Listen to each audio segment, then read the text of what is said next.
You are welcome and good evening to everyone.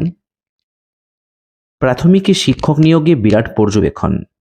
কোন জেলায় কত শূন্যপদ রয়েছে এবং যারা যোগ্য তাদের চাকরি দিতে কিন্তু বদ্ধপরিকর হাইকোর্ট, এবং হাইকোর্ট এই নিয়ে পদক্ষেপ গ্রহণ করেছে।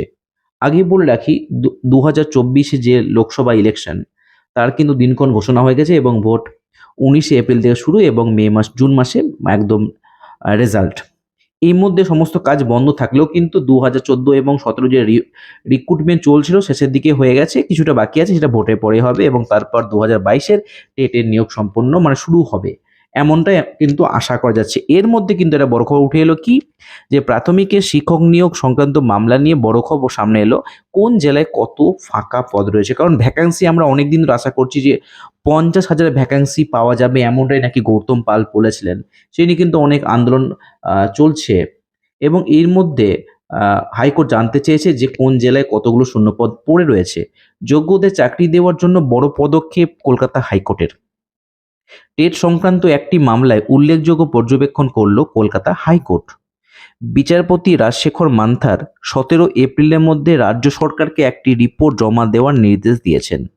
প্রাথমিকে কোন জেলায় কতগুলি শিক্ষকের পদ ফাঁকা রয়েছে তা বিস্তারিত জানাতে হবে হাইকোর্টকে। পাশাপাশি রাজ্যের শিক্ষকদের পরিসংখ্যান জানানোর কথাও বলা হয়েছে কিন্তু এদিনের নির্দেশে। আজ বুধবার 2014 সালের টেট পরীক্ষায় উর্দুর প্রশ্ন ভুলের মামলা ওঠে কলকাতা হাইকোর্টের বিচারপতি রাজশেখর মান্তার এজলাসে। সেখানে বিচারপতির স্পষ্ট নির্দেশ, আগামী 17 এপ্রিলের মধ্যে রাজ্য সরকারকে একটি রিপোর্ট কিন্তু দিতে হবে। নিয়োগ নিয়ে আদালতের স্পষ্ট অবস্থান হচ্ছে, মামলার জন্য যে সমস্ত যোগ্য প্রার্থীর নিয়োগ আটকে আছে তাদের নিয়োগ কোনোভাবে যেন আটকে রাখা না যায়। চাকরিতে প্রকৃত যোগ্যরা বঞ্চিত থেকে যাচ্ছেন এবং এই মামলার গেরোয় তাদের বয়স কিন্তু চলে যাচ্ছে, একদম পরিষ্কার। যেমন আপারে যেমন দীর্ঘদিন ধরে 10টা বছর ধরে কিন্তু নিয়োগ ঝুলে আছে, ঠিক এইভাবে কিন্তু প্রাইমারিতেও কিন্তু টেটটা হয়তো প্রতি বছর হচ্ছে কিন্তু নিয়োগ 4-5 বছর নিচে একটা নিয়োগ সম্পন্ন হচ্ছে না।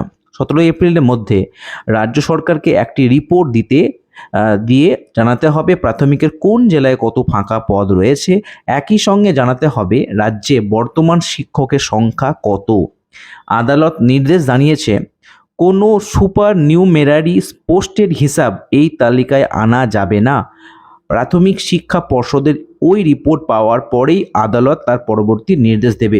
ভালো খবর যে যেহেতু ভোট হয়ে গেলে 2022-এর নিয়োগ আশা করি শুরু হবে, তার মধ্যে যদি সরকার যদি হাইকোর্টকে জানিয়ে দেয় যে কতগুলো শূন্য পদ রয়েছে, তাহলে কিন্তু যদি সেইভাবে কাজ চলে তাহলে কিন্তু আশা করব যে পদ অনেকটাই পড়ে থাকবে এবং সেই মাফিক যদি সমস্ত রিক্রুটমেন্ট সমস্ত ভ্যাকান্সি যদি আপলোড করে দেয়া হয়, তাহলে কিন্তু 2022-এর এবং 23-এর টেট প্রার্থীদের কিন্তু একটা বড় সুখবর আসবে এবং আশা করব সেই সংখ্যাটা কিন্তু 50,000 না হলেও কিন্তু অনেকটা কাছাকাছি হয়। তাহলে কিন্তু তোমরা যারা ওয়েট করছো ভোটের জন্য, ভোটটা তোমরা কিন্তু রেডি হয়ে থাকো ইন্টারভিউর জন্য, বিশেষ করে 2022 এবং 2023-এর টেট প্রার্থীরা। কারণ তোমার দেখবে 2017 এবং 14 যেটুকু বাকি ছিল সেটা কিন্তু খুব শীঘ্রই শেষ হয়ে যাবে এবং তারপরে কিন্তু 22 এবং 23 কিন্তু আরম্ভ হবে। তাই তোমরা সময় নষ্ট না করে ভালো করে ইন্টারভিউর জন্য তৈরি হও। তোমাদের ভ্যাকান্সি আশা করি বেশি থাকবে এবং বেশি থাকলে তোমাদের একদম ঝাঁপিয়ে পড়তে হবে পরের বারের জন্য। ঠিক আছে, তাহলে আজকের মতো এইটুকুই।